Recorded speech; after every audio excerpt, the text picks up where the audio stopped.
Series में हार्दिक स्वागत करता हूं। तो आइए शुरू करते हैं अपना पहला प्रश्न।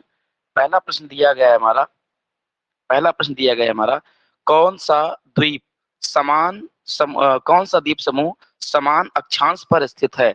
बहामास और श्रीलंका, बेकर द्वीप और कैरोलिन द्वीप, या क्लिप्टरन द्वीप और कुक द्वीप, या टोंगा द्वीप और मॉरिशस द्वीप समूह। तो इस प्रकार से पहले वाले विकल्प का सही आंसर हो जाएगा क्या? पहला गलत है, दूसरा भी गलत है, तीसरा भी गलत है, चौथा वाला विकल्प बिल्कुल सही है। जो टोंगा है और जो मॉरिशस है ये लगभग 20 डिग्री अक्षांश पर पड़ते हैं। टोंगा द्वीप और मॉरिशस लगभग 20 डिग्री अक्षांश पर स्थित हैं, है ना। और जो टोंगा द्वीप समूह है ये पॉलिनेशियन देश है, पॉलिनेशिया का भाग माना हमारा पॉलिनेशिया का भाग माना जाता है। कौन? टोंगा हमारा। इसका जो मॉरिशस है ये हिंद महासागर में मेडागास्कर के पूरब में स्थित है, मेडागास्कर के पूरब में स्थित है हमारा। तो ये दोनों के दोनों द्वीप हमारे लगभग 20 डिग्री अक्षांश पर स्थित हैं।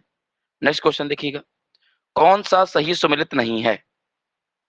पागलपंथी संप्रदाय के नेता क्या करीम शाह थे? तो आप बताएंगे बिल्कुल ठीक है। पागलपंथी संप्रदाय के नेता कौन थे? करीम शाह थे, बिल्कुल ठीक है। पागलपंथी संप्रदाय, है ना, के नेता करीम शाह थे। और पागलपंथी विद्रोह कहाँ हुआ था? पागलपंथी विद्रोह हुआ था आपका बंगाल में। पागलपंथी विद्रोह कहाँ हुआ था? बंगाल के क्षेत्र में हुआ था, ठीक है ना। और जो ये पागलपंथी विद्रोह है पूरे बंगाल के क्षेत्र में हमारा हुआ था। और इसके नेता कौन थे? करीम शाह। और इनका जो लड़का था, है ना, टीपू मीर, इनका जो लड़का था कौन? टीपू मीर, वो भी इस आंदोलन से जुड़ा हुआ था हमारा। जमींदारों के विरुद्ध, है ना, काश्तकारों का ये आंदोलन था। जो जमींदार काश्तकारों पर अत्याचार करते थे उसी के विरोध में जो है पागलपंथी आंदोलन शुरू हुआ था हमारा, ठीक है ना। अच्छा, अगर मान लो पूछ दे कि जो पागलपंथी विद्रोह है ये लगभग कब शुरू हुआ था हमारा? तो पागलपंथी विद्रोह हमारा 19वीं सदी का विद्रोह है। 19वीं सदी का जो है विद्रोह माना जाता है। कौन सा?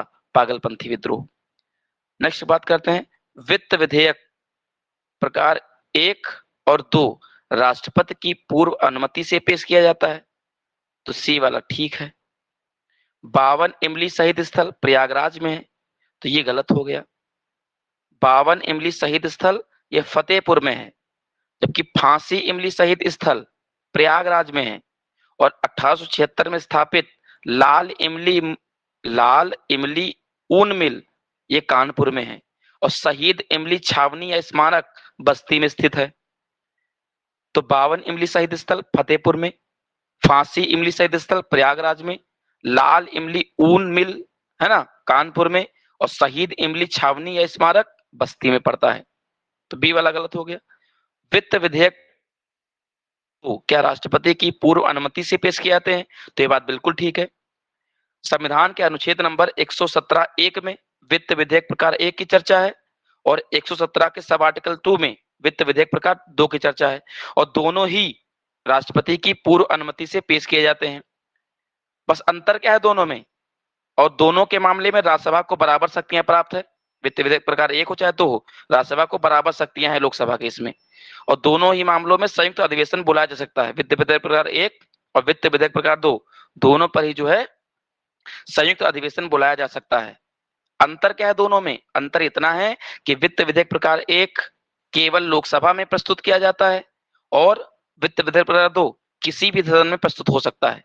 वित्त विधेयक प्रकार 1 केवल लोकसभा में प्रस्तुत होता है, जबकि वित्त विधेयक प्रकार 2 जो है वो किसी भी सदन, चाहे लोकसभा चाहे राज्यसभा, दोनों में प्रस्तुत हो सकता है हमारा।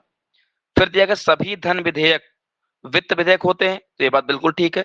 लेकिन सारे वित्त विधेयक धन विधेयक नहीं होते हैं। सभी धन विधेयक तो वित्त विधेयक होते हैं, लेकिन सभी वित्त विधेयक धन विधेयक नहीं होते हैं।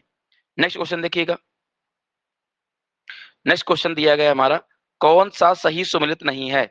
दी wants and means of India पुस्तक क्या दादा भाई नौरोजी की है? तो ये बात बिल्कुल ठीक है। The wants and means of India पुस्तक के लेखक कौन है? दादा भाई नौरोजी ही माने जाते हैं।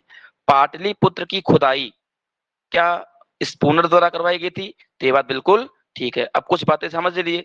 जो पाटलिपुत्र है ना, ये उत्तर में गंगा नदी और पश्चिम में सोन नदी के संगम पर हर्यक वंश के राजा उदयन ने 5वीं सदी में इसको बसाया था।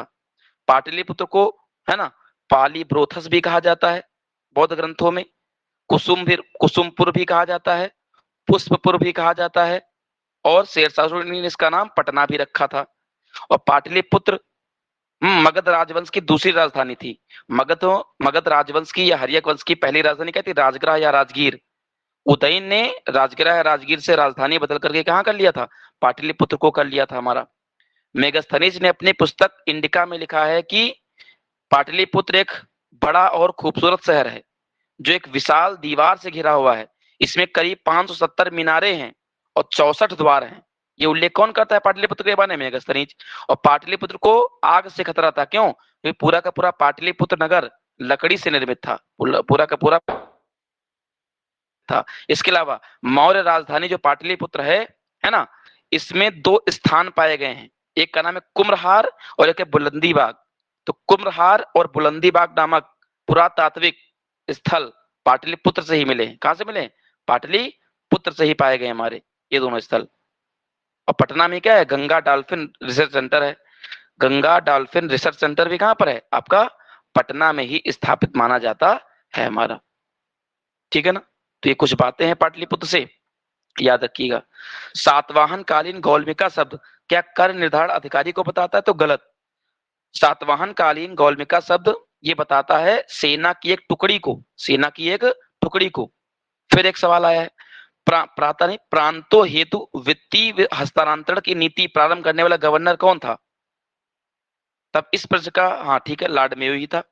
इसने जो है प्रांतों के लिए वित्तीय हस्तांतरण की नीति शुरू की थी।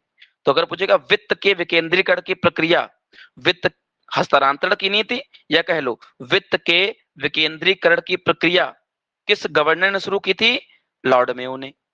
इसने विदेशी मामलों में गैर हस्तक्षेप की नीति का पालन किया। विदेशी मामलों में गैर हस्तक्षेप की नीति का पालन किया था। इसने जो है राजस्व, कृषि और वाणिज्य विभाग की स्थापना की थी। राजस्व, कृषि और वाणिज्य विभाग की भी स्थापना मेयो ने की थी। 1869 से 1872 तक ये भारत का गवर्नर रहा था। और इसने अफगानिस्तान के अमीर शेर अली के साथ, है ना, अमीर शेर अली के साथ जो है समझौता करके भारत की उत्तरी पश्चिमी सीमा को स्थिर करने का प्रयास किया था। किसने? मेयो ने हमारा। इसके अलावा एक याद रखेंगे, इसने जो है बनवाया था मेयो कॉलेज। एक है हमारा मेयो कॉलेज। अगर मान लो पूछ ले मेयो कॉलेज का संस्थापक कौन है? रिचर्ड बार्के। आप ये नहीं लगाएंगे, इनको नहीं लगाएंगे, आप मेयो को नहीं लगाएंगे। मेयो कॉलेज का संस्थापक किसको लगाएंगे? रिचर्ड बार्के। रिचर्ड बार्के द्वारा मेयो कॉलेज की स्थापना 1875 में की गई थी। 1875 में की गई थी। और इस कॉलेज में, है ना, भारतीय उच्च वर्ग को लड़कों के लिए था। जो उच्च वर्ग राजा महाराजा, है ना, ब्रिटिशों अधिकारियों के लड़के बच्चे, वो सब इसमें पढ़ते थे। उच्च गुणवत्ता वाली शिक्षा प्रदान करना, जैसे देसी रियासतों के राजा महाराजा, है ना, इन सब के लिए एक तरह से था। मतलब ये बोर्डिंग स्कूल था एक तरह से। ये भारत के सबसे पुराने बोर्डिंग स्कूलों में से माना जाता है हमारा। ठीक है ना? तो रिचर्ड बार्के जो है मेयो कॉलेज के क्या थे? संस्थापक थे हमारे। तो ये बात याद रखेंगे। इतनी बातें यहां तक, ठीक है। तो अगर मान लो सवाल पूछ देता है कि राजकोट कॉलेज गुजरात में किसने स्थापित करवाया था? तब आंसर आएगा Lord Mayo. Rajkot college Gujarat में पड़ता है, इसकी स्थापना किसने की थी? मेयो ने। और मेयो के काल में क्या पहली बार जनगणना की शुरुआत भी हुई थी। पहली बार जनगणना की शुरुआत भी की गई थी मेयो के काल में ही हमारा। ठीक है ना? तो एक सवाल ये भी याद रखने वाला है। तो ये भी ठीक है आपका, इसका सी वाला विकल्प गलत था। नेक्स्ट क्वेश्चन देखिए। कुछ घटनाएं दी गई हैं, इनको कालानुक्रम से लगाना है। वेल्बी आयोग ये बना था 1895 में। नौरोजी का जो धन निष्कासन का सिद्धांत है, ड्रेन वेल्थ थ्योरी है ना, तो धन निष्कासन सिद्धांत से जुड़ा आयोग कौन था? वेल्बी आयोग, जो 1895 में, है ना, अंग्रेजों द्वारा बनाया गया था दादापी नौरोजी की सिफारिश पर, है ना, धन निष्कासन की जांच करने के लिए। सोम प्रकाश साप्ताहिक समाचार पत्र का प्रकाशन ये 1859 में हुआ था। सोम प्रकाश अखबार साप्ताहिक पत्रिका, है ना, ये किसकी है? ईश्वर चंद्र विद्यासागर की है। अब कुछ बातें ईश्वर चंद्र विद्यासागर से आप जान लीजिए, इंपॉर्टेंट वाली। जो ईश्वर चंद्र विद्यासागर थे, इनको विद्यासागर की उपाधि, ईश्वर चंद्र विद्यासागर को विद्यासागर की उपाधि कलकत्ता संस्कृत कॉलेज द्वारा प्रदान की गई थी। ये कलकत्ता संस्कृत कॉलेज में प्राचार्य थे, कलकत्ता संस्कृत कॉलेज में प्राचार्य थे। और 1859 में सोम प्रकाश साप्ताहिक पत्रिका निकाली थी। 1855 में वर्ण परिचय नामक किताब लिखी इन्होंने। विधवा विवाह भी इनकी एक रचना है।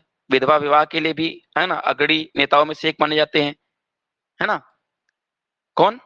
ईश्वर चंद्र विद्यासागर। इसके अलावा जो ईश्वर चंद्र विद्यासागर हैं, ईश्वर चंद्र विद्यासागर के प्रयासों से ही, है ना, 1856 में हिंदू पुनर्विवाह अधिनियम पास हुआ था। लेकिन ध्यान रखिएगा, हिंदू पुनर्विवाह अधिनियम पेश किसके काल में हुआ था? डलहौजी ने पेश किया। लेकिन ये पारित हुआ था तब गवर्नर था कैनिंग। तो कैनिंग के प्रयासों से जो है इसको लागू करवाया गया था, हिंदू विधवा पुनर्विवाह अधिनियम।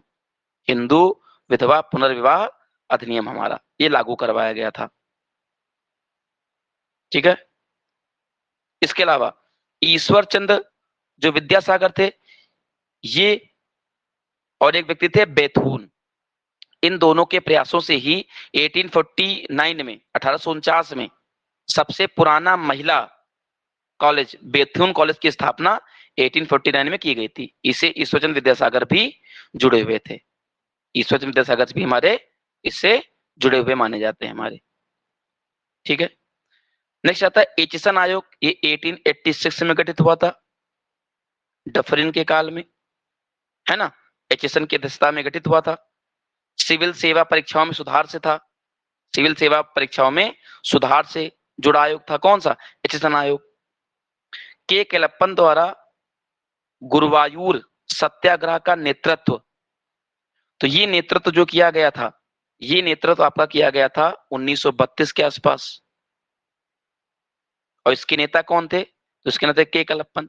21 सितंबर 1932 को गुरुवायूर मंदिर में जो एससी के लोग थे, अनुसूचित जाति के प्रवेश की मांग पर, है ना, कि हमको भी प्रवेश चाहिए, तो उसके लिए अनशन पर बैठे थे कौन? के केलप्पन।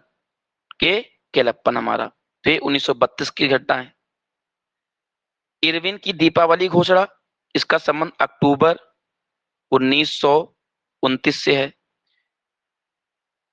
लॉर्ड इरविन ने दीपावली घोषणा की, इसका उद्देश्य क्या था? भारत को, है ना, डोमिनियन स्टेट का दर्जा दिया जाना। भारत को डोमिनियन स्टेट का दर्जा दिया जाना के लिए इरविन ने घोषणा की थी, दीपावली घोषणा। तो अगर इस प्रकार से देखा जाए तो सबसे पहले आपका बी आएगा, और बी के पश्चात आपका सी आएगा, सी के पश्चात आपका ए आएगा, फिर आपका ई आएगा, फिर आपका डी आएगा। इस प्रकार से इसका करेक्ट आंसर क्या हो जाएगा? इस प्रकार से इसका करेक्ट आंसर हो जाएगा आपका सेकंड वाला। ठीक है। नेक्स्ट क्वेश्चन देखिएगा। अगला क्वेश्चन है 1857 से पहले भारत में ब्रिटिश औपनिवेशिक सत्ता के खिलाफ कुछ विद्रोह हुए थे। इन विद्रोहों का क्रम बताना है। इन विद्रोहों का जो है क्रम बताना है। तो बंगाल में सिपाही विद्रोह, ये हुआ था 1764 में। ठीक है। वेल्लौर विद्रोह, ये हुआ था 1806 में। कोल विद्रोह, ये हुआ था 1831 में। संथाल विद्रोह, ये हुआ था 1855 में। और कच्छ विद्रोह, ये आपका हुआ था 1819 में। तो बंगाल में सिपाही विद्रोह 1764 में, कच्छ विद्रोह 1819 में, वेल्लौर में सिपाही विद्रोह 1806 में, संथाल विद्रोह 1855 में, कोल विद्रोह 1831 के आसपास हुआ था हमारा। ठीक है ना। तो कच्छ में लोग अंग्रेज के खिलाफ विद्रोह हुआ था हमारा। तो इस प्रकार से अगर इसका करेक्ट आंसर देखा जाए तो सबसे पहले घटना कौन सी आएगी? सबसे पहले घटना आएगी इसमें से 1 नंबर, और 1 नंबर के पश्चात, है ना, जो घटना आएगी इसमें वो आएगी 3 नंबर, 1 3 2, 1 3 2, यानी कि इसका पहला ऑप्शन करेक्ट हो जाएगा। पहला ही ऑप्शन क्या हो जाएगा? इसका करेक्ट हो जाएगा। ठीक है। कोल विद्रोह आपको पता है छोटा नागपुर के क्षेत्र में हुआ था, है ना। कोल विद्रोह छोटा नागपुर के क्षेत्र में हुआ था हमारा। संथाल विद्रोह, ये भी छोटा नागपुर के क्षेत्र में हुआ था। 4 मुर्मू ब्रदर्स में सिद्धू कानू चांद भैरव ये जुड़े थे हमारे, है ना, संथाल विद्रोह से। तो ये सब बातें याद रखेंगे। और वेल्लोर विद्रोह 10 जुलाई 1806 को हुआ था, है ना। वेल्लोर विद्रोह 10 जुलाई 1806 को हुआ था हमारा। नेक्स्ट क्वेश्चन देखिएगा, कौन सा सही सुमेलित नहीं है? Laser light, search light, road परावर्तक लैंप में क्या उत्तल दर्पण का प्रयोग किया जाता है? तो ये बात गलत हो गई, ये बात हमारी क्या हो गई, गलत हो गई। क्यों? लेजर लाइट में तो अवतल दर्पण प्रयोग होता है, सर्च लाइट में अवतल दर्पण का प्रयोग होता है, सोलर प्लेट में अवतल दर्पण का प्रयोग होता है, दाढ़ी बनाने वाले दर्पण में अवतल दर्पण का प्रयोग होता है, गाड़ी की हेडलाइट में अवतल दर्पण का प्रयोग होता है, आंख का डॉक्टर, दांत का डॉक्टर, कान का डॉक्टर, नली का डॉक्टर, है ना, ये जो है अवतल दर्पण का प्रयोग करता है। ईएनटी एक यंत्र आता है, ईयर नोज थ्रोट, इनकी जांच करने वाला डॉक्टर, मतलब ईएनटी में भी अवतल दर्पण लगा होता है। एक होती है क्या, परावर्तक दूरबीन, उसमें भी अवतल दर्पण लगा होता है। अवतल दर्पण को अभिसारी दर्पण कहते हैं, जबकि उत्तल दर्पण को अपसारी दर्पण कहते हैं। रोड पर लगे परावर्तक लैंप में उत्तल दर्पण प्रयोग होता है। गांधी जो गाड़ियों में साइड मिरर लगा होता है, इसे पीछे का दृश्य देखते हैं, उसमें भी उत्तल दर्पण लगा होता है। टॉर्च में अवतल दर्पण, लॉलटेन में उत्तल दर्पण का प्रयोग होता है। पहले ही गलत हो गया। 1901 से 1921 की अवधि को भारत की जनसंख्या की वृद्धि के स्थिर चढ़ की अवधि के रूप में जाना जाता है, तो ये बात बिल्कुल ठीक है। 1921 से 51 के दशकों को स्थिर जनसंख्या वृद्धि का काल कहा जाता है, ये भी ठीक है। 1951 से 1981 के दशकों को भारत में जनसंख्या विस्फोट का काल कहा जाता है, ये भी इंपॉर्टेंट है ना, ये भी इंपॉर्टेंट माना जाता है। BCD इंपॉर्टेंट तथ्य है हमारे। तो ये थे हमारे आज के प्रश्न। Thank you for watching.